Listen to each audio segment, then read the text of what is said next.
Okay, welcome everybody to an open forum with veteran real estate lawyer Bob Aaron. Glad to have you all here. As the title says, this is an open forum. A number of people have sent in questions in advance, and we'll definitely look forward to taking questions as we go along too. See, I'm still admitting people.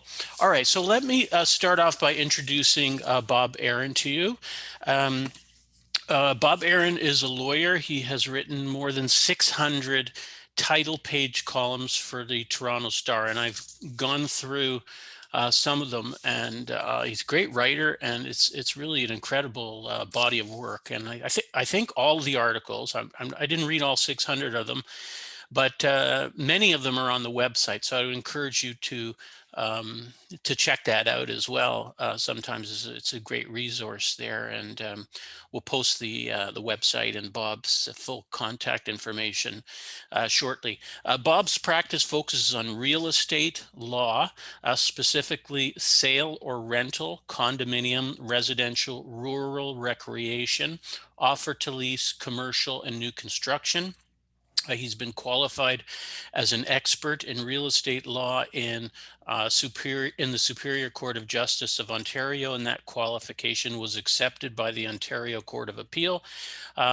So if you have questions about real estate law, corporate and commercial law, wills and estates, you've come to the right place. Now, I should say that this, whatever Bob says today, Bob, we didn't discuss this, but I'm assuming this is the right thing to say. This is not to be construed as legal advice. Uh, unless you have a detailed meeting with Bob, this is not legal advice. This is just general information. That be fair to say, Bob? Fair. Okay, very good. So let's start off with a quick recap. We had a call, a broadcast a few weeks ago with Barry Lebo, and the topic was what happens if you don't close on your purchase and sale. And I know, Bob, you've written at least one or two articles on this topic. And my understanding is that if you back out of a deal, you can definitely be held responsible for any costs. Just wondering, now that we're well into this spring market and this is the busiest month of the year, June, are you seeing deals that are not closing, and what's happening? Well, I had an interesting one this week where the buyer had about 30,000 down payment on a 30,000 cash on a place worth about 500,000. She bought it sight unseen. She was hustled by the agent. Um, she had a pre-approval, but the place needed a lot of work. And when the mortgage lender went online to look at the listing, they saw it was a handyman's dream, and the place was a disaster. They had an inspection and they pulled the plug. They said, no, we're not going to be able to finance this. Now, this woman has $30,000. That's all the money she's got in the world. The deposit was 20 with the offer, and she can't close. And of course, she's pointing the finger at everybody but herself. And I had a discussion with the mortgage broker last night. It wasn't David. And my general feeling was you can't protect people from their own stupidity. Buy a place without a condition, without an inspection, knowing that it's a dump, hoping to fix it up and flip it, and she's going to lose her deposit, and she's on the hook for the damages because she paid 70,000 over asking. If she's on the hook for if any loss that the vendor incurs when they put it back on the market. On the other hand, if somebody has a property and the title is defective, if there's a buyer and the title is defective, yes, you can get out of the deal. Or if a condition fails, you can get out of the deal. So a deal may die for any reason, and it all depends on who's at fault. Right. So buyer beware, and we see this happening a lot nowadays because the general, I think, sentiment is that if you want to buy a property, you've got to go in firm. Otherwise, you're not going to have any chance with 20 or 30 other offers at the table. And this handyman special, this is something that, you know, from a mortgage perspective, we see this over the years too. It definitely, I guess, communicates something to the market if you're a real estate agent or a seller and you put in the remarks that it's a handyman special. But from a lender's perspective, the second they see that, it's a big question mark as to whether this can be financed by an institutional lender. And if she's only going in with 5% down, no private lender is going to step up. Typically not. So unfortunate, but such is life. As you say, buyer beware.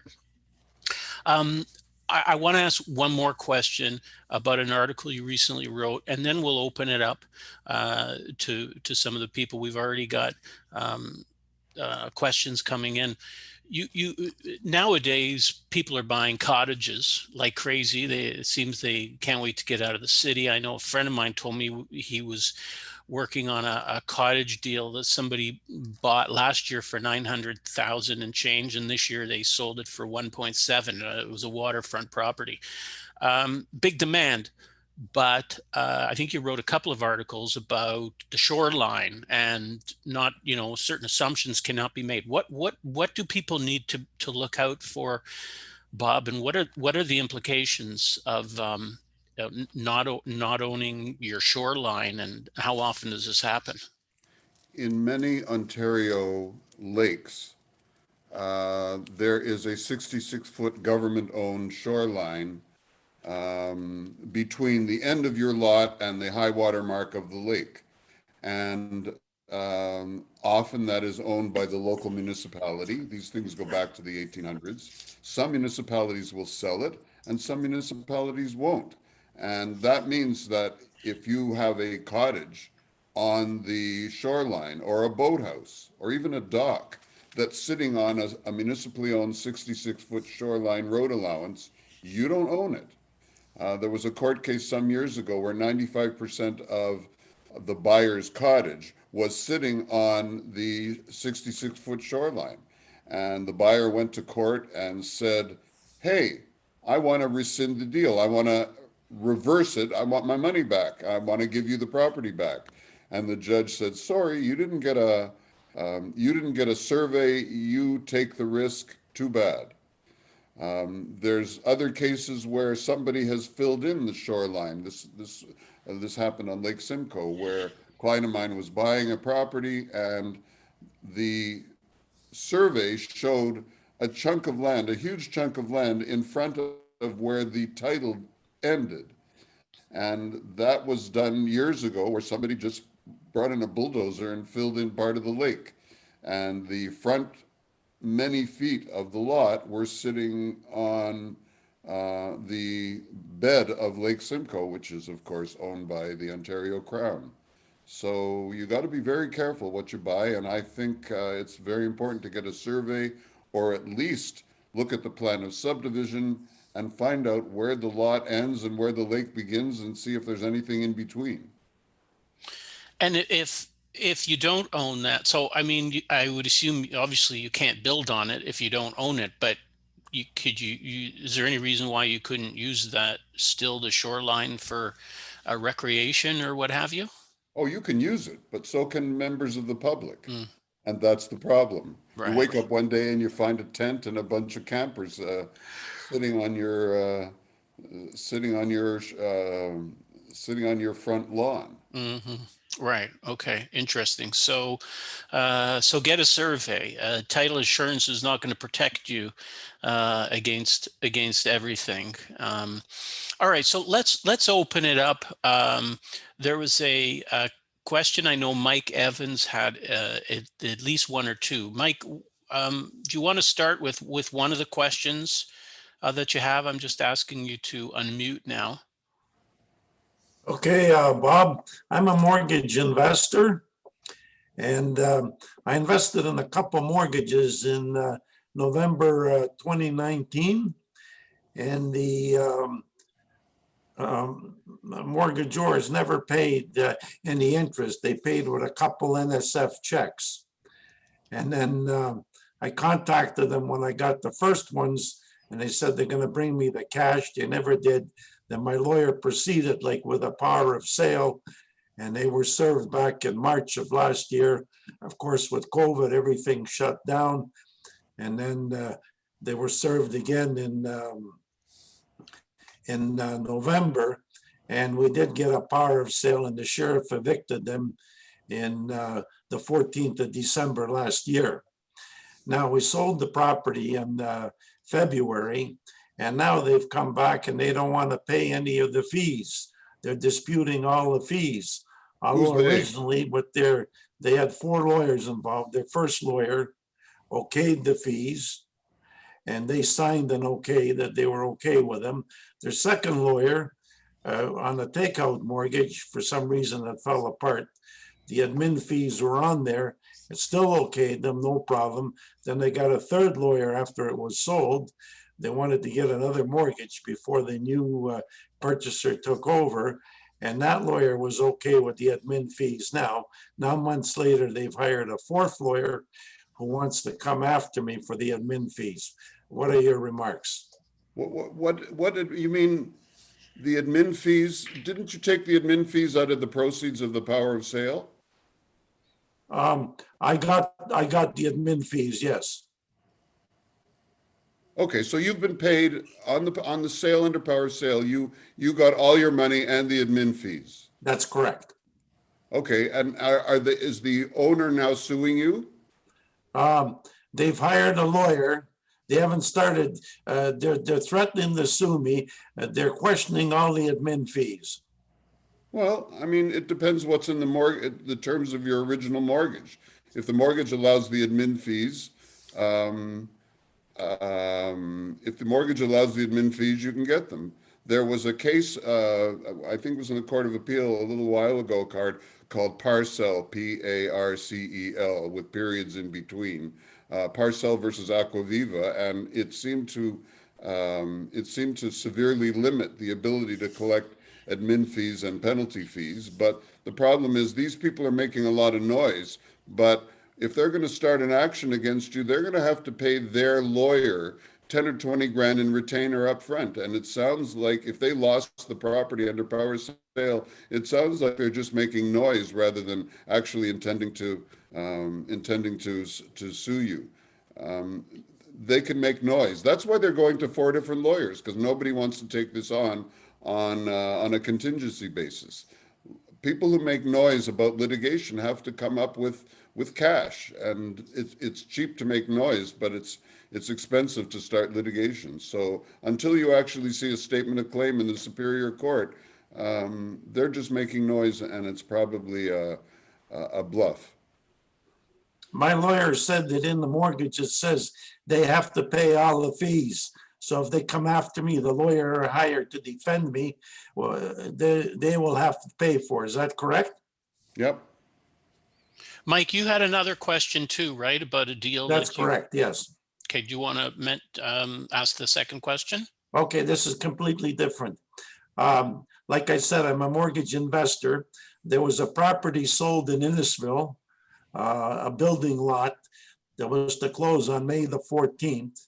The sale was for $450,000. As an investor, I was advancing $250,000. So when it came to close, my lawyer went to close and he found that there was someone on title for $15,000. And my lawyer said, you have to remove this person. We're not going to advance the money till you remove them.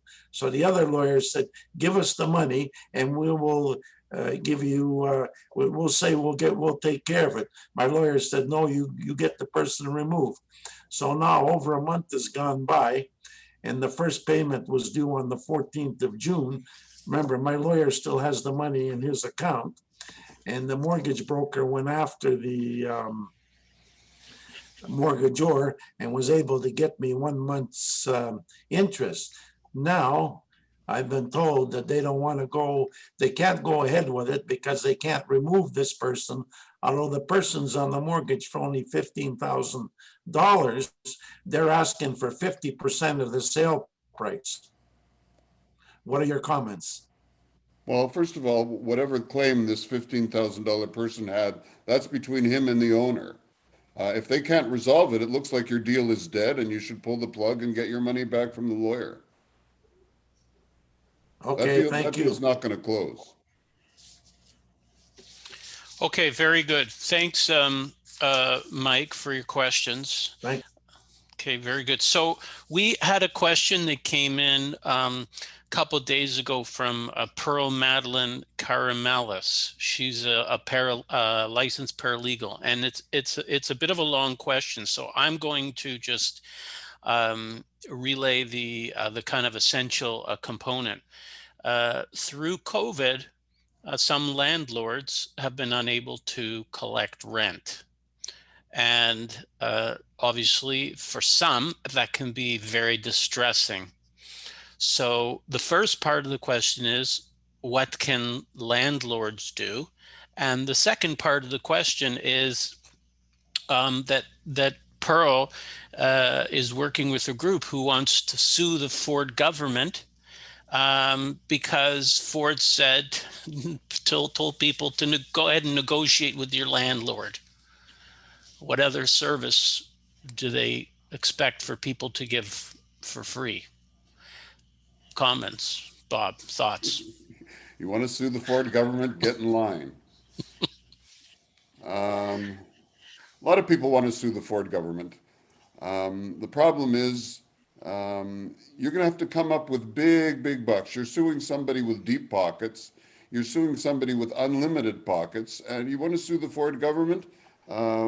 We saw what happened with the election financing law. They just overrode it with the notwithstanding clause.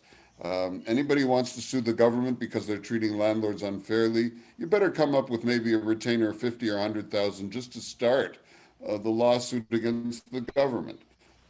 They have all the power. They can make the laws. They can change the laws. And if they want to screw landlords like they've been doing for the last 50 years, so be it.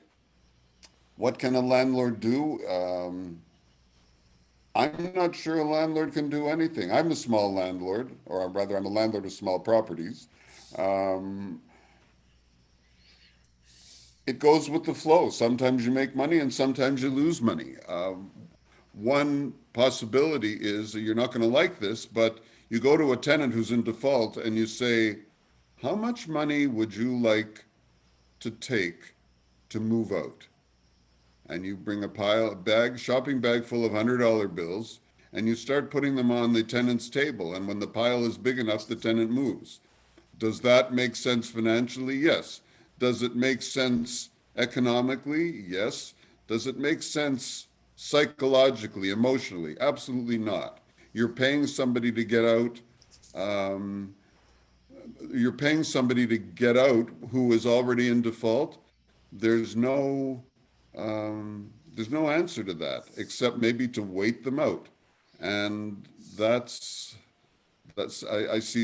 Nicoletta says cash for keys. That's what it's called. I don't like that, but you have to do it, and maybe you can wait out COVID with the tribunal.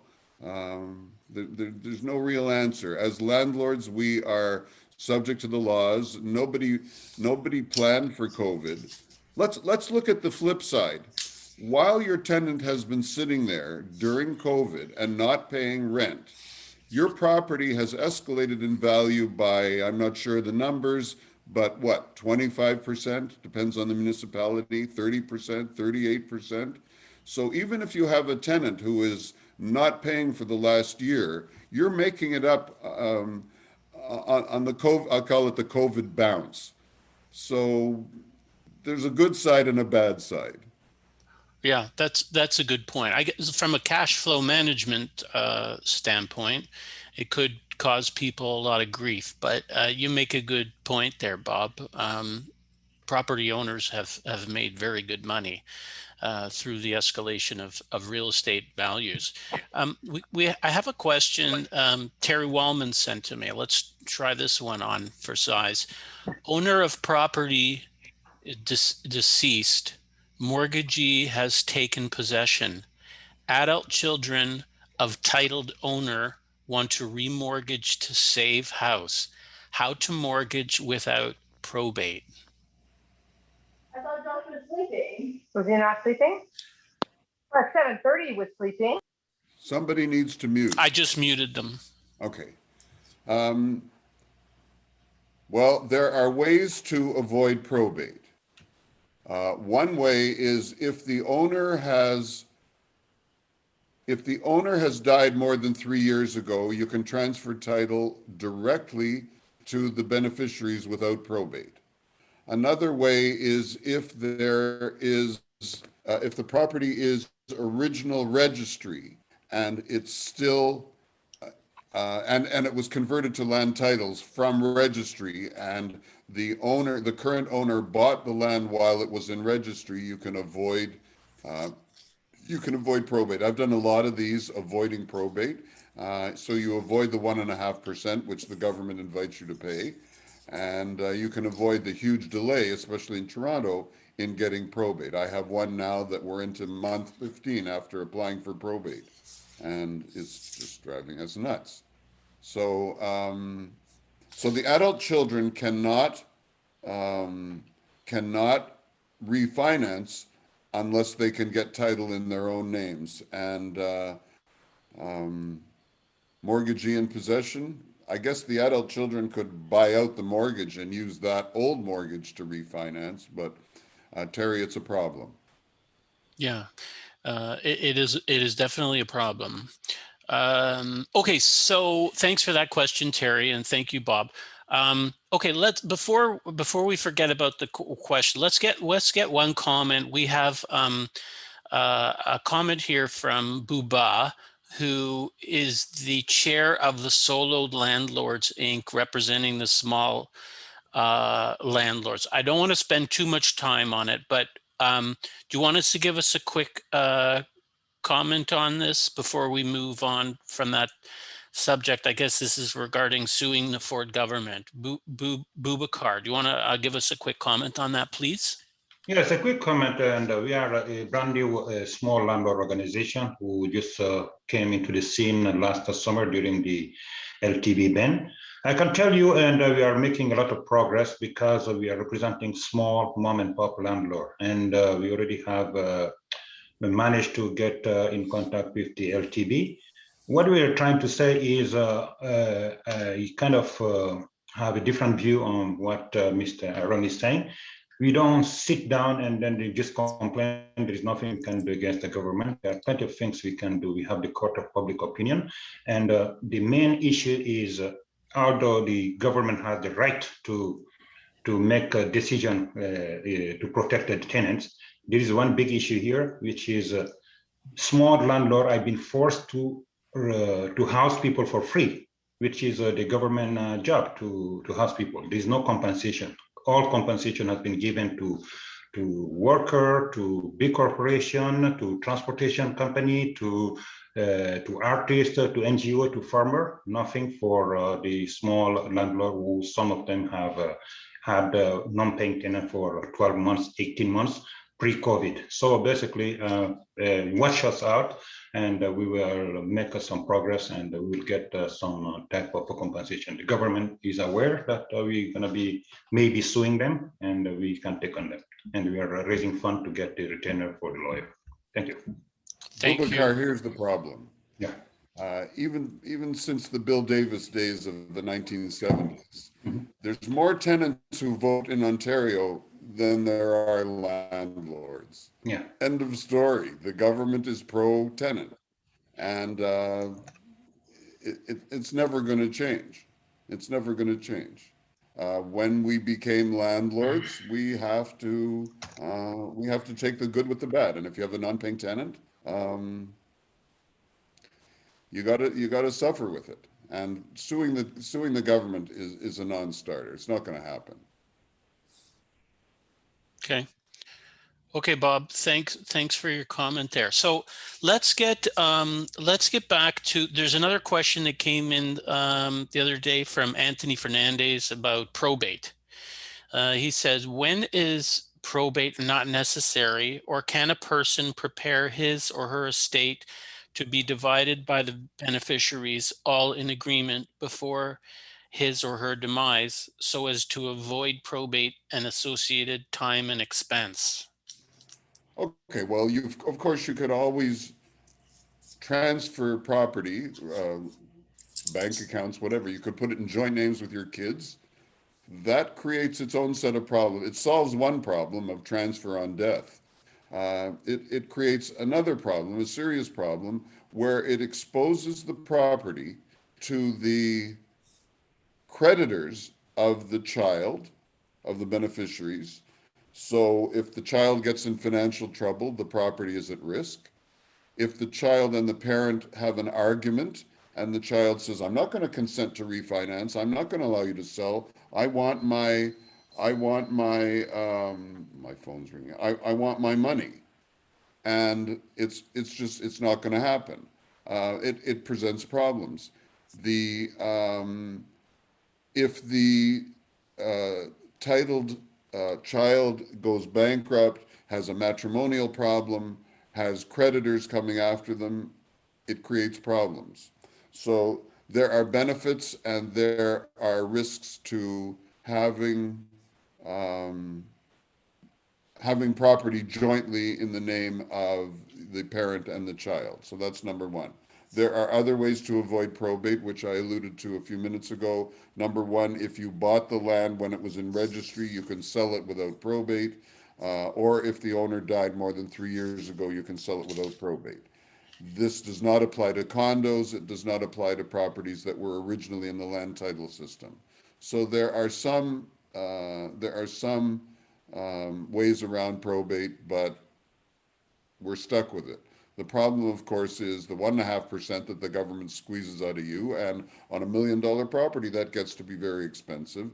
And it's the delay. The courts are really backlogged.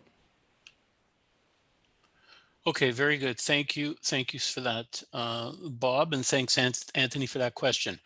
We have a question posted from Pam.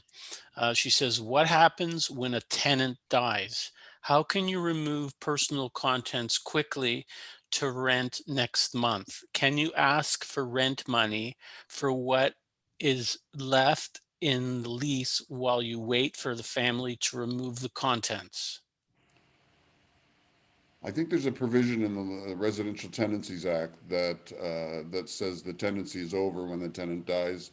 If it happened to me, I would just move the stuff out, put it in storage, hand the storage receipt to the family and say, I paid for the first month, you pay for the rest of it.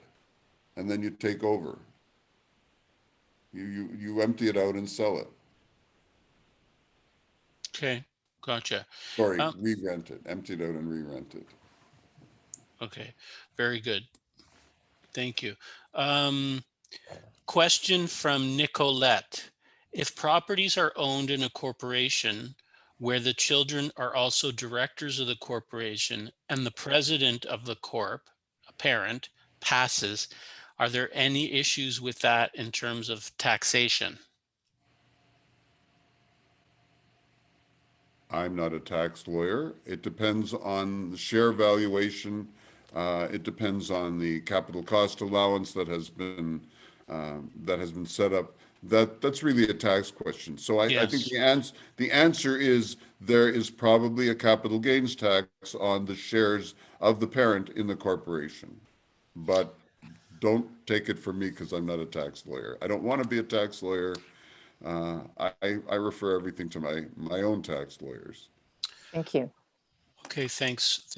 I just wanted to make a comment on this issue with the landlord and tenant board and the Ford government and all this, because I think it's a hot area and a lot of people are commenting on it, how unjust it is. And while it may be unjust, the landlord and tenant board laws in this province are nothing new. It's been an unfriendly place for landlords, as somebody correctly noted in the comments.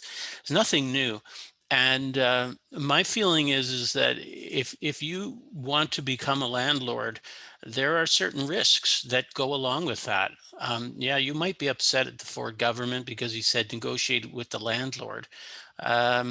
Yeah, it was an off the cuff comment, I suppose. But it's been an unfriendly place for landlords in a long time. And you know, a lot of people put on these courses about how wonderful it is to be a landlord and how much money you can make with property values going up. And yeah, property values have gone up. And but somebody made a good point. It's tough to sell a property if you have a non-paying tenant in there, definitely. But my feeling is that these are the risks of being a landlord. And I'm not going to comment on whether you're going to be successful suing the Ford government or not. I'm not even going to touch that one. But I just wanted to share that. Let's see. We have Mary DeFelice has a question here. Since we are dealing with rental issues, what happens if a property owner asks a sales rep, I guess, to rent out a basement apartment when we know that the basement apartment is not a legal unit, not zoned nor retrofitted? Would a simple signed disclosure to the owner and acknowledgement by the owner be sufficient? Would disclosure need to be provided to the tenant? Or is it better to walk away and not take the listing? That's an interesting question. The first problem in renting an illegal basement apartment, and I am not inexperienced in the issue of renting illegal basement apartments. The first issue is your insurance company. Never mind the agents, never mind the tenant. If somebody dies or is injured because of a fire in an illegal basement apartment which does not have a second exit and does not have fire separation, will your insurance company stand behind you, or will the tenant's lawsuit affect all your other assets? So the first thing to do when you have an illegal basement apartment is to make sure your insurance company will protect you if there's a problem.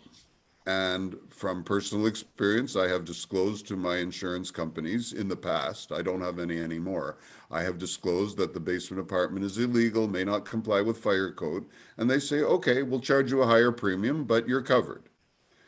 Should I think the question was, should the agent represent to the tenant that it's illegal and get a waiver? Well, that's certainly not a great marketing tool. I've never seen that. I think the tenants are going to be on their own. You take it or leave it. Here's the money, here's the rent, here's the unit. You like it, take it. If you don't like it, don't take it. But I don't think you have to wave this isn't legal advice. I don't think you have to wave a red flag to the tenant to say, hey, this is illegal. Was there another half of that question that I missed? Mary, is there something more on that, or? Sorry, Mary, go ahead, Mary. Okay, thank you. I couldn't unmute myself. Yeah. Not really. I think that covers it. It's just that to protect the reps, whether, disclosing that to the seller, hey, I'll take on the assignment, but I take no responsibility because. Mary, when you say the rep, do you mean the sales representative? Yes, I do. Well, you know what? I hate to say it, but real estate agents are big people. They're insured. Let them figure it out what they want to do. Okay, just wondered. So, thank you. Very good. Thanks for the question, Mary.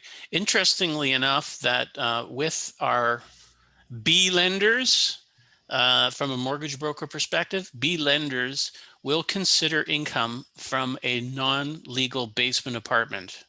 Wonder if any of them have ever been sued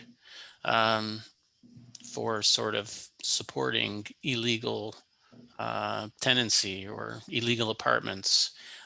They'll use the income as long as it's a self-contained unit with a separate entrance and a bathroom. and a kitchen, which helps investors buy more properties.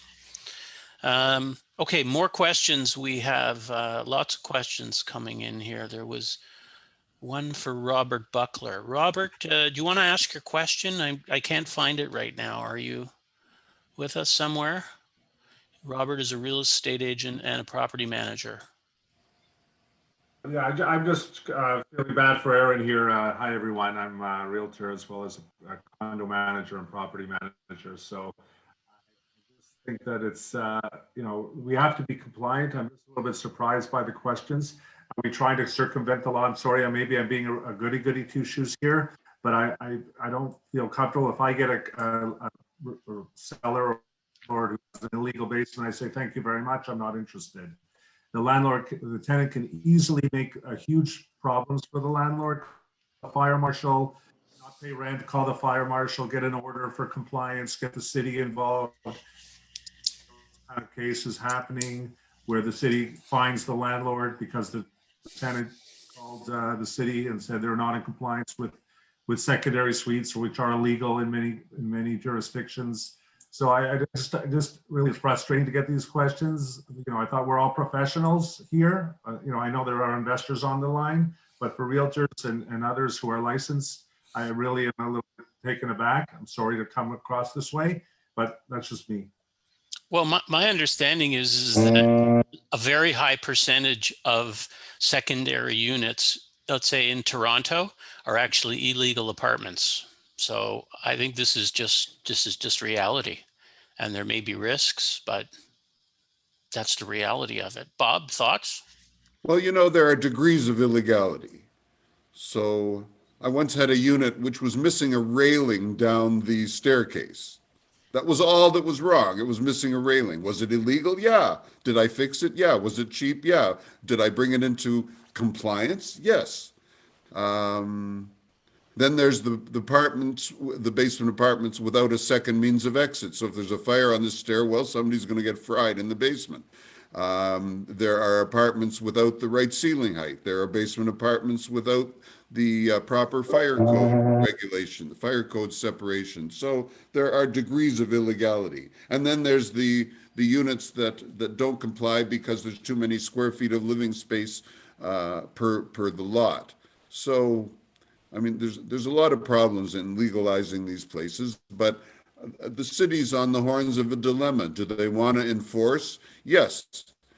But if every illegal basement apartment was emptied today, the city would have such a housing shortage that it would make today's housing shortage seem like a piece of cake. So the city's on the horns of a dilemma. They can't enforce all the illegal basement apartments by forcing them to be legal, but because they don't want to exacerbate the housing shortage. So it's a matter of balancing interests. It's a matter of the city responding when there's a complaint, but in many ways turning a blind eye to illegal apartments. Yeah, I understood. I just was commenting on the tenants who are aware of this and they're going to initiate a problem. Good. Okay, thank you, Robert. I'm just putting up our contact information. Just take a short moment to share my contact information and also Bob's. If you want to discuss your legal matter in more detail, I would encourage you to call Bob directly to discuss the matter. His contact information is on the screen. Pull out your camera if you wish, your phone, and take a snapshot if you need assistance with your mortgage. Please give me a call. And I just want to mention one more time that whatever Bob says today is not to be construed as legal advice. These are just general concepts, and for legal advice, he would need to know your situation in more detail. Lots of great questions. So thanks everybody. I just wanted to mention for participating and for all the questions you've posted. I'll just jump into any other question here, no particular order. ask if Bob provided any comments on the Phase 2 regulations, updated Code of Ethics regulation, Trust and Real Estate Services Act 2020. I'm not sure what the suggestion is. Do you know what they mean by that? Is that Could somebody expand on that? is that Robert again from Robert Buckler? Yes, it is actually. I was just curious if the government opened up REBA for comments with the deadline later. I think it's this month.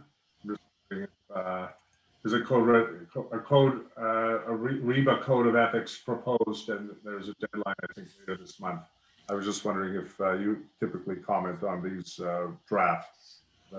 I've seen the code of ethics. I think it helps. I don't think it's perfect, but anything that can raise the standards of professionals like mortgage people, realtors, lawyers, I'm in favor. As to the specifics, I'm not available to comment at the moment. I don't know it that well, but if the government wants to tighten up the ethics, that's fine. There's a lot of bad actors out there in every field. No, absolutely. I was just asking if you typically do make submissions for experience with the bad apples. I haven't bad situations. I haven't made any submissions. I think the government does what it's going to do, what they want to do, and they'll probably ignore any public input. Okay. Thank you. I did make a submission just out of curiosity. Good. Thank you, Robert. A question from Alfred D'Souza. How can a buyer protect from buying a property with a tenant? Well, actually, sometimes it's good to have a property with a tenant. I don't know what Right. the question means. Maybe if Alfred, do you want to illuminate us? Are you there? Do you want to expand on so we can better understand the question, please? Are you with us, Alfred? Yes, I'm with you. Say buyer wants to buy a condo or a house with a tenant inside, and they want vacant possession. How can they protect themselves? Just so that if the tenant does not move. Oh, so Alfred, you want to get rid of the tenant? Is that the question? Yeah, that's right. Yes. Well, there's the $100 bills on the table. That's number one.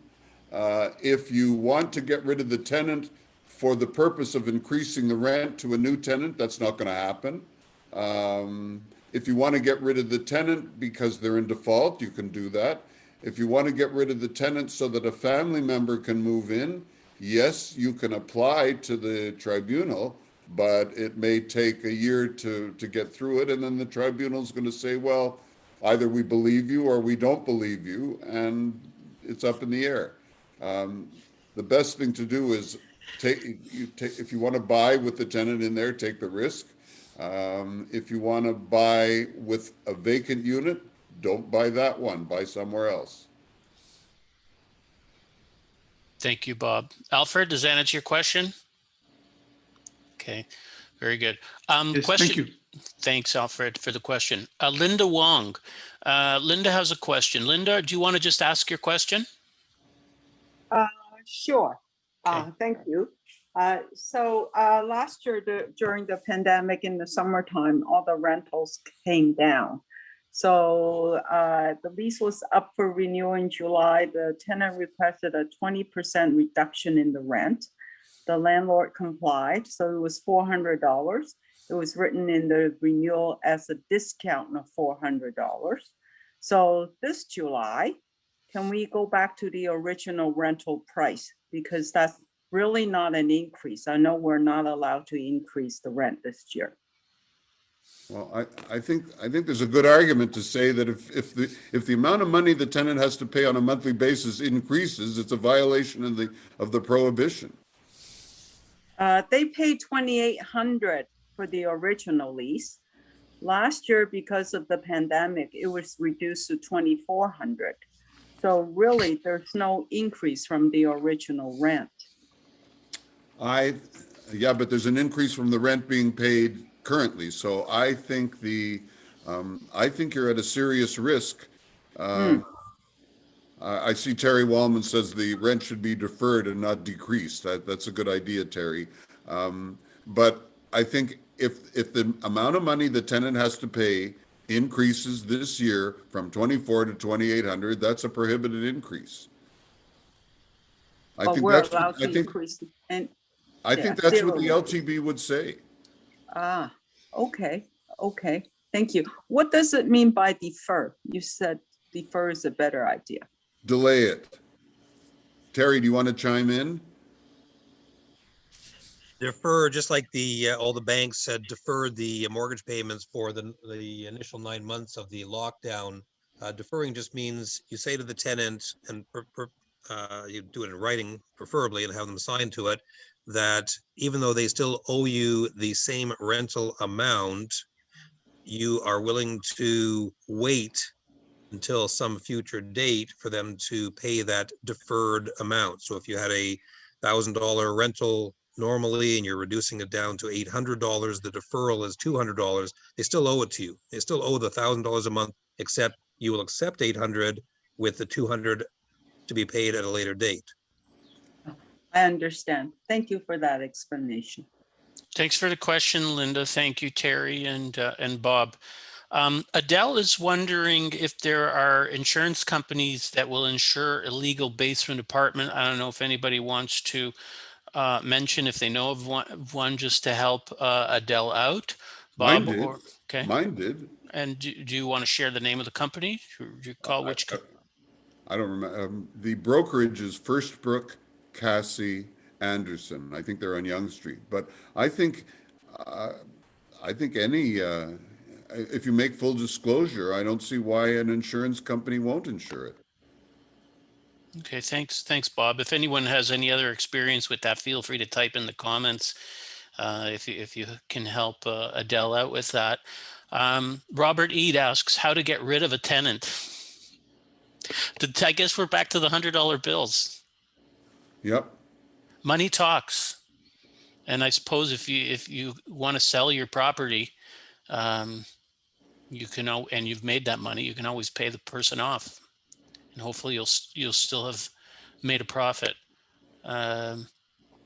Okay, let's see more questions. A lot of questions about tenancy. That's a hot topic. I'm just looking through the questions to see if there's anything. If you see anything, Bob, that jumps up. Okay, here, Robert, you'd ask about tenant who, after initially agreeing to vacate the property, complying with seller's written request on behalf of a valid agreement of purchase and sale, buyer who wants to personally occupy, but now tenant refuses to surrender possession. From Robert. I've seen that happen. Basically, the tenant's got you by the throat. Yeah, can you go to the board maybe on an emergency basis? Can you go to the board and say, this guy promised to move out, he gave us the right forms and now he doesn't want to move? Yeah, maybe. Maybe you can get an emergency order from the LTB, I'm not sure. The other thing is to buy him out. I know that isn't the answer that you would want to hear, but I once had a client who was a landlord much bigger than I am, and I said to him that one day I was driving down in the dead of winter, and I drove by my property. It was a duplex, and the window was wide open on the coldest day of the year. And I said to this client of mine, I was complaining that these tenants were leaving the windows open on the coldest day of the year. And when I drove by, it really, really annoyed me. And I said, what do you do? Because I was asking for his experience. And he said, Bob, don't drive by. And that was the answer. And I thought, that's a good answer. And I don't drive by anymore. Okay, very good. Thanks for that. I have a question, Bob, about closing a residential mortgage transaction. There's typically one lawyer involved in when an institutional mortgage is being registered. Is that lawyer representing both the borrower and the lender? On an institutional deal? Yeah. Yes. And there's full disclosure that there's a potential conflict of interest, and the Law Society requires the lawyer to say, I am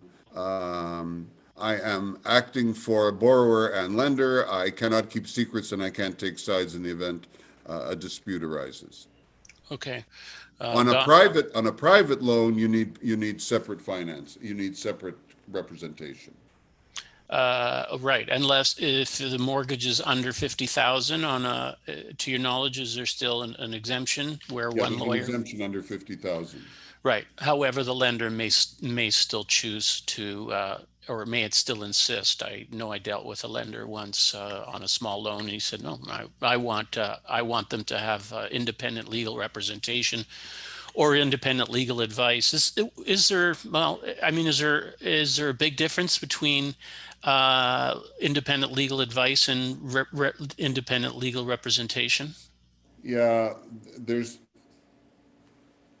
I'm going to summarize this. It's very complicated, but independent legal advice is when the same lawyer acts for both parties, one of which may be in a conflict, and one of them goes and gets independent advice and then goes back to the first lawyer who continues to act. Independent legal representation is when there's totally separate lawyers all the way through the process. Okay. Short answer. Okay, understood. And what is the reason why in the case of a private mortgage transaction, and also I think in the case usually, but not always, but usually in a commercial transaction as well, there's a commercial mortgage, there's two lawyers required. I guess it's a question of bringing a fresh set of eyes and bringing a fresh set of representation and independence, so that the lawyer will not be tempted to, shall we say, bend the rules or close her eyes to something that should be brought to the attention of the lender. Okay, very good. Thank you, Bob. Just trying to look through the comments. There was another question. With the rising property value and income not following, how are banks treating mortgage applications currently based on your experience with clients? Well, when it comes to institutional, I think that one is probably for me, I would assume. When it comes to institutional lending, lenders are not going to lend based largely. They are not going to lend based on the property value. They're going to lend based on what they perceive as your ability to service the debt. There are exceptions to that in where people have liquid assets. So there's some mortgage programs around where if you have liquid assets over and above the down payment, they will sometimes add the liquid assets to the mortgage, or the amount of liquid assets you have to the mortgage amount that you would normally qualify based on income. And of course, we also have, alternative lenders, B lenders.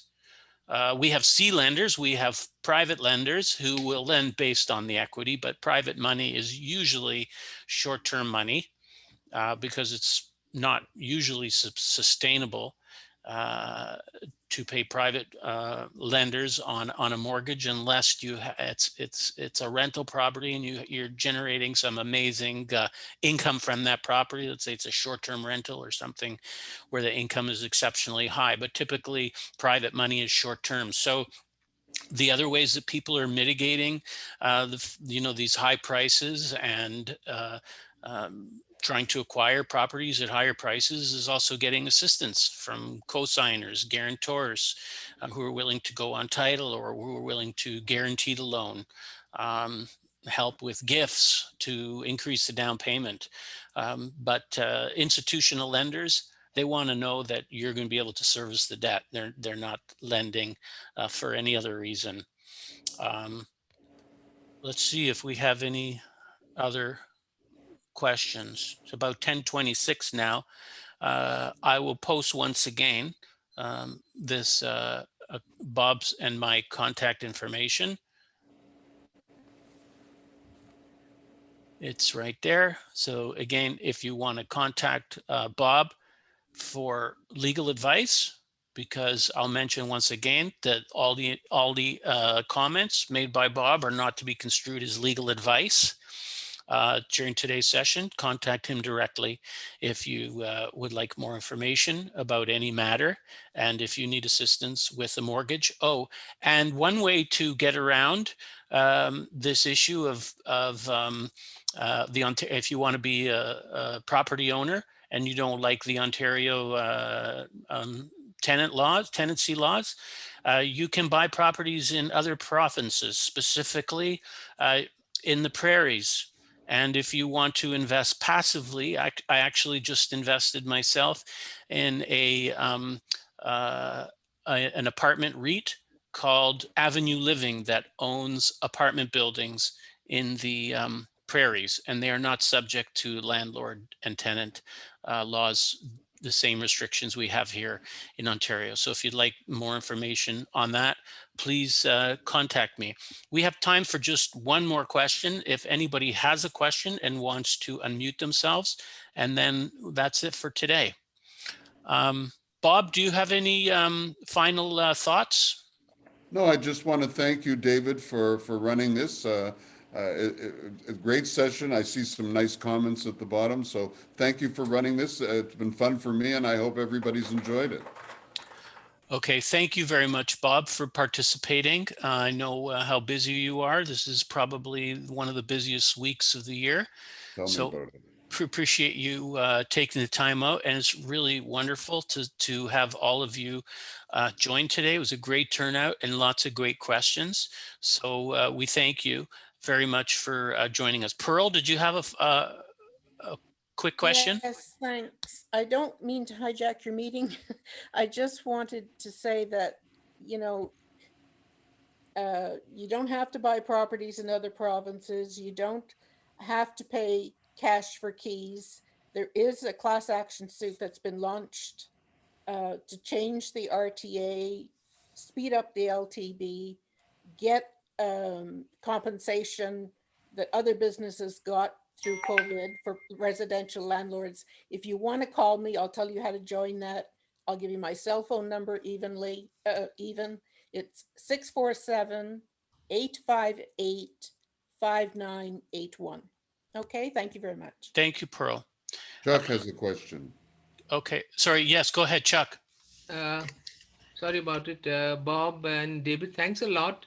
I was just something very general that a lot of countries are facing these rental laws.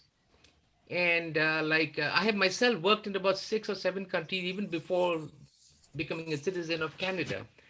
One issue is that can Ontario or can we not enact a law where the tenant and the landlord go to the court at the time of signing the lease agreement, making it mandatory, where the tenant gives an affidavit, yes, that I will quit after the end of the lease agreement. They go before the court. Can we not make that mandatory? Bob? I don't think that's going to happen. I don't think there's any appetite by the Conservative government to make it any more difficult to rent. And you see how backlogged the courts and the tribunals are now. With respect, I don't think that's really a non-starter. Thanks for the question, Chuck.